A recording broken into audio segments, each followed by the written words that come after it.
Bonjour à tous, voilà nous sommes de retour pour ces internationaux de France 2015-2016 à Paris, gymnase Bertrand Dauvin, pour un assaut qui oppose Kirin Bena de Schiltigheim en bleu à votre gauche. Vous ne le voyez pas là à l'écran, mais il va apparaître tout de suite, le voici. Face à lui en jaune de Figeac et Toulouse, je ne sais plus pour qui il tire maintenant, Toulouse, Kevin Collin. Pour moi, restera Figeac parce qu'il était de Figeac avant, mais ça c'est l'histoire. Et voilà. C'est parti, arbitré par Jean-Philippe. Je n'ai plus son nom, c'est pas grave, je le retrouverai. Voilà, les juges. Un match d'un certain niveau. Hein, voilà, nous avons en juge, vous ne les voyez pas, Bertrand Dubreuil, Julien Falconet et Séverine de Quimper, dont je n'ai plus le nom non plus, c'est pas grave. Décidément. Bref, les deux tireurs sont à égalité, 11 partout contre prix supplémentaire. Voilà, c'était une annonce sur l'autre air. L'assaut, ça a l'air assez dur, assez violent pour l'instant. Les deux tireurs sont des premières séries. Il y a eu peu rappelons-le. d'observation. Voilà. Enfin, un peu de, rappelons, oui, tout à fait. de combat intermédiaire, hein, ils sont partis directement dans le vif du sujet. Donc rappelons que là nous avons vraiment des assauts en jeu, hein, comme le précédent. Ce sont les quarts de finale, ce ne sont plus les qualifications, donc ça veut dire que c'est à élimination directe, qu'il n'y a plus de goal average. Donc là il joue tout. Et donc il joue absolument tout. Donc chaque touche compte énormément, chaque faute et pénalité, avertissement, etc. peut vous coûter le match. Donc, comme on a pu le voir dans certains matchs précédents, effectivement, un tireur de Schiltigheim a perdu sur 3 avertissements. Donc ça peut très bien se passer, d'où la tension qui peut naître et donc du coup parfois un peu de violence qui peut arriver à cause de ça. Oui, puis vu le niveau des tireurs aussi, ils sont à une certaine rapidité. Exactement. Aussi, donc la vitesse. Tout à fait. Alors, pour l'instant, on a essentiellement vu donc le tireur bleu Kirin qui prenait le centre de l'air et cherchait à rentrer, cherchait à mettre la pression et à rentrer dans la défense, et le tireur jaune, donc Kevin, qui lui est plus dans la mobilité, dans essayer de chercher des angles pour rentrer dans la défense, mais qui du coup s'expose, et quand il s'expose prend une riposte immédiate et rapide de Kirin. Mais je ne saurais pas vraiment donner s'il y a un tireur qui est sorti avec un avantage sur cette reprise. Je pense qu'ils sont à peu près à égalité, oui, c'est assez dur à dire, hein, parce que comme les touches sont assez rapides, ça va dépendre beaucoup de ce que les juges. On n'a qu'un seul point de vue d'ici aussi, donc c'est vrai que. Exactement. On peut difficilement estimer si les touches ont été données ou pas. On rappelle que dans les phases, dans les compétitions internationales et nationales comme celle-ci, les juges sont des juges nationaux et donc sont d'un niveau qui ne laisse pas passer grand-chose en termes de technique, contrairement à certaines compétitions plus amicales. Où il y a moins de cohérence en fait dans le jugement. Là le corps arbitral a été briefé. Alors, début de la deuxième reprise. Est-ce que le tireur bleu va continuer de mettre la pression?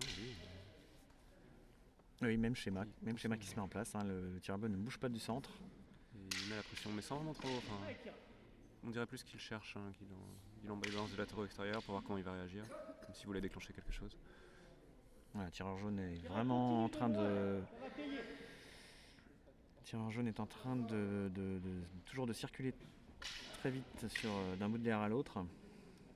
Il cherche une ouverture. Cherche à décaler l'axe de combat, parce que je pense qu'il sait que son adversaire est très efficace en frontal.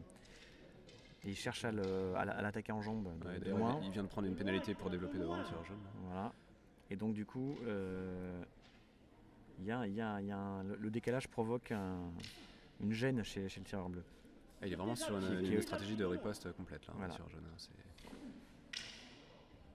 Il attend, il laisse le tireur bleu. C'était un peu brouillon. En fait, il cherche surtout, je pense, à trouver un angle d'attaque dans lequel il ne va pas se prendre une riposte immédiate. Et déclaré vainqueur par 16 points à 15. Le tireur jaune, Xavier Lejeune.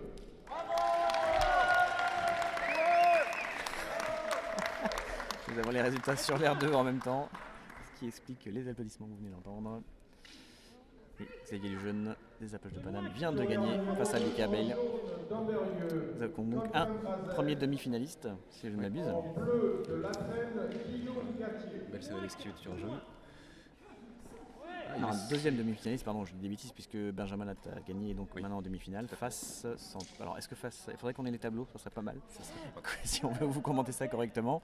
Mais on va se les procurer très bientôt. Dès la prochaine reprise. Ah, donc Kevin a pris le centre de l'air un peu, il commence à essayer d'être plus agressif. C'est-à-dire que j'ai pas l'impression que sa tactique ait beaucoup marché, Kevin. Oui, c'est ça, il a su s'adapter, il a vu que les ripostes voilà, ne rentraient pas. Donc il change, ce qui est souvent le cas des tireurs de ce niveau-là. Hein. C'est-à-dire qu'au bout d'un moment, ils voient qu'il y a une tactique marche pas. Ils en discutent avec leur second, mais généralement, ils essaient autre chose, quoi. C'est-à-dire ou alors ils ont détecté une autre faiblesse éventuellement qu'ils pouvaient exploiter et ils vont essayer de l'exploiter. Il accélère, va pas à la bagarre.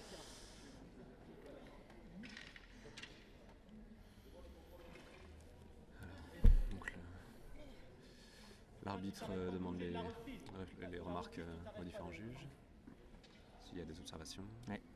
Il semblerait qu'il y en ait. Manifestement, ça discute entre l'arbitre et les juges. On va être au courant de ce qui se dit tout de suite. Allez, Kirin! Équipement des tireurs. Très bien. Voilà. Donc voilà, les tireurs vont se... Du punch, qu'est-ce que c'est la dernière reprise? Ah, le vainqueur et demi-finaliste des internationaux qui vient On nous... n'en parle pas. Mais par contre, ça a l'air hyper intéressant, c'est ce qui se passe sur la terre. Voilà, oui. Donc Ouais, je n'ai pas entendu les remarques de l'arbitre. Oui, bah oui. Mais, Entendu Xavier, c'est pas grave. mais bon, On le félicite au passage. Dernière reprise. Là vraiment, je pense que ça va vraiment se jouer sur cette reprise-là. Grosse agressivité. Voilà. Assez difficile de voir forcément la dernière reprise est toujours beaucoup plus efficace, beaucoup plus rapide. Puisque rappelons-le que cette reprise va jouer la place en demi-finale des internationaux, ce qui est quand même pas rien. Et je suis pas sûr qu'ils aient vraiment marqué l'écart d'un côté ou de l'autre dans les reprises avant, donc les deux tireurs sont toujours très agressifs et veulent vraiment mettre des points, quoi. Ouais. Ah, avertissement demandé par l'arbitre contre Kevin pour développer devant. Voilà. Donc oui, c'est justement là, comme nous disions, là, c'est un match qui gagne en intensité. Les deux tireurs veulent vraiment y aller et ils s'écoutent pas trop, ils y vont et donc il y a eu une dégradation de la technique du côté de Kevin, donc le tireur jaune. Ça peut vraiment, un avertissement à ce niveau-là, lui coûter très cher. Ah bah c'est clair que là ça peut tout à fait dégoûter la reprise, voir le match. On va voir l'assaut, l'avertissement prononcé. Donc là, c'est à Kevin d'aller chercher ses 3 points à nouveau, c'est-à-dire une touche, hein, rappelons-le que une bonne touche.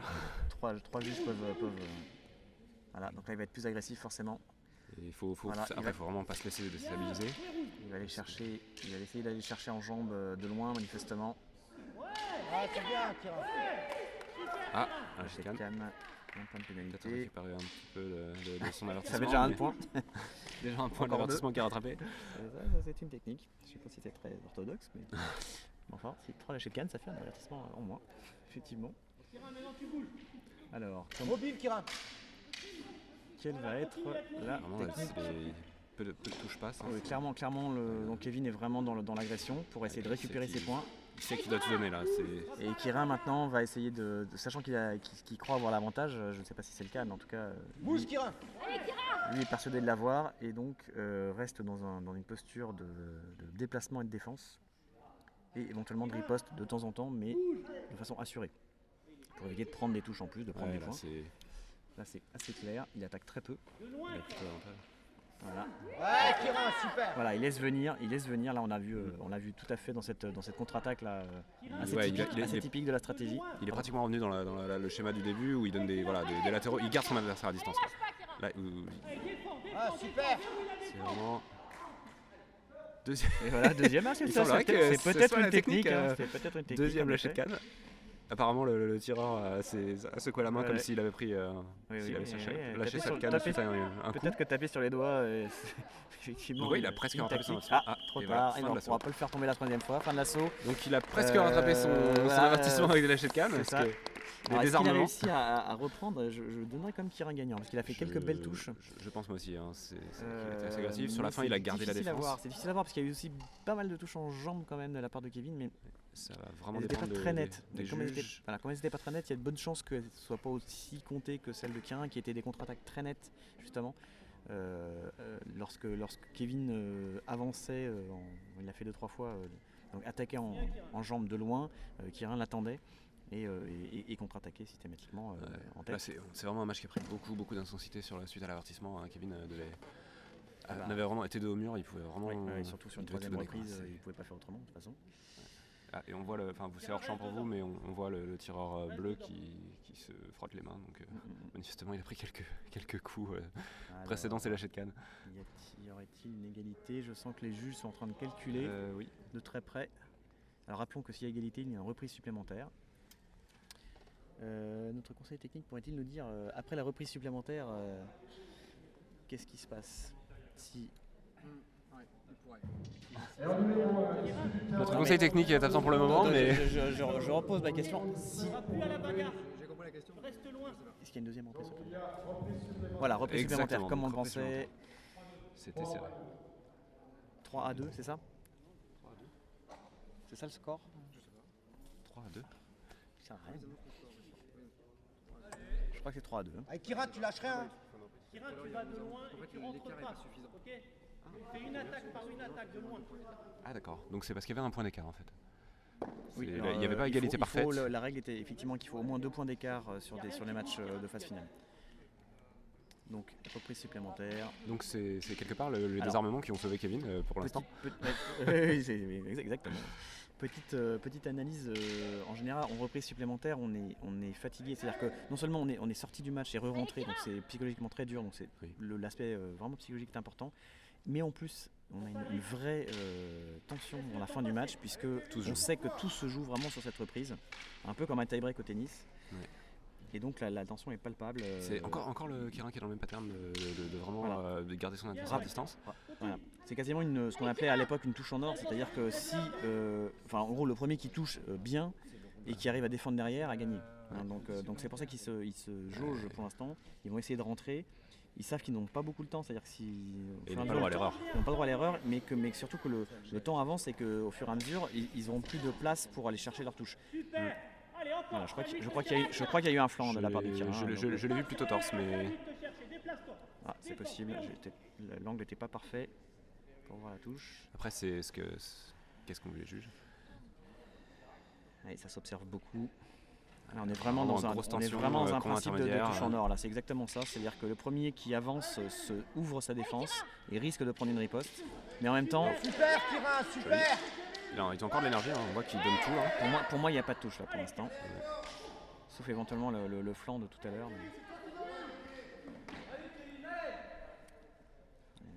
C'est très tendu. On sent Très la tension, tendu. hein, les deux tireurs. Ah oui. Eh oui, on voit bien que la technique a complètement changé. Hein. Là, ils sont dans des dispositions qui toucher. font qu'ils ne doivent pas se faire toucher Ah, avant tout. ça Oh m'a là empêché. là là là. Voilà. Est-ce qu'il y a eu Ça un va. point? Je suis vraiment pas sûr qu'il y ait eu même une touche. Notre conseiller technique spécial juste à côté de nous va peut-être pouvoir nous dire s'il a vu une touche. Donc, Xavier, conseiller technique. Ouais, non, il y a eu au moins deux contacts. Il y a eu deux oui, un contacts, flanc, donc peut-être hein, que ça a été touché, peut-être que ce sera compté comme touche. Ouais. Maintenant, ce que je sais aussi, une information que je peux vous donner parce que je viens de le vivre, c'est-à-dire que s'il y a encore un point d'écart à la fin de la première, Deuxième reprise. la deuxième reprise supplémentaire, On ne fait pas de il y a quand troisième. même le victoire pour celui qui a un point d'écart. D'accord, voilà, Ah, c'était d'accord. l'information Donc qui si nous aucune manquait. touche n'a Merci. été comptée, la Xavier. victoire sera accordée au C'est ce qui tireur. était arrivé il y a 2 secondes en fait, c'est ça. D'accord. Oui, effectivement, tu as gagné avec un point d'écart. D'accord, c'est ça. Donc là, Ouais. si. Ah oui, alors qu'est-ce qu'il y avait 3 et qu'est-ce qu'il y avait 2? Je pense que c'est le tireur bleu J'ai qui pas avait suivi. 3. Pas suivi. Personne me n'a suivi. semble. Eh bien, nous allons savoir ça dans quelques secondes. Restez avec nous. C'est pas le moment d'aller aux toilettes. Si vous voulez savoir les deux. On peut lire le stress sur le visage des deux tireurs. Ah bah c'est horrible. Moi, On n'a pas j'ai de- vécu aussi cette situation-là. J'ai même vécu. Les juges délibèrent et je- prennent leur temps. À l'époque, il y avait ce qu'on appelait la touche en or, qui était une règle qui faisait qu'on s'arrêtait à la première touche et que les juges validaient ou non la touche. Et que Ah. s'il a validé, l'assaut était gagné. Mais c'était encore pire parce que les tireurs n'osaient même plus s'attaquer. Ah. Et au bout de 3 mauvaises validations, c'était l'autre qui gagnait. Enfin bon. Je préfère de loin cette reprise supplémentaire, au moins c'est clair. Le tir au bluff fait vraiment. Il fait les sympas. Voilà, ils n'ont pas intérêt à faire une erreur de calcul, Oui, là, je peux vous les- le dire. les Ils sont juges 4 sont- ils sont 4 à essayer de faire 3 additions, dont le Voilà. DO et l'arbitre. Très bien. Alors, résultat. Résultat sur l'air numéro 1. Et déclaré vainqueur par 4 points à 3, le tireur bleu. Et le tireur bleu. Donc le flanc effectivement de tout à l'heure a été compté parce que c'est la seule touche que j'ai vue. Il y a donc une touche aussi qui a été comptée du côté de Kevin. Et Oui. 4-3. Donc c'est encore un point d'écart. Et donc, du coup, ils C'était sont pas arrivés à 2 points c'était d'écart. vraiment très intéressant, très intense à la fin. Très C'était- serré. voilà. On vous retrouve tout de suite pour la suite de ces demi-finales, quart de finale, demi-finale des internationaux. À bientôt.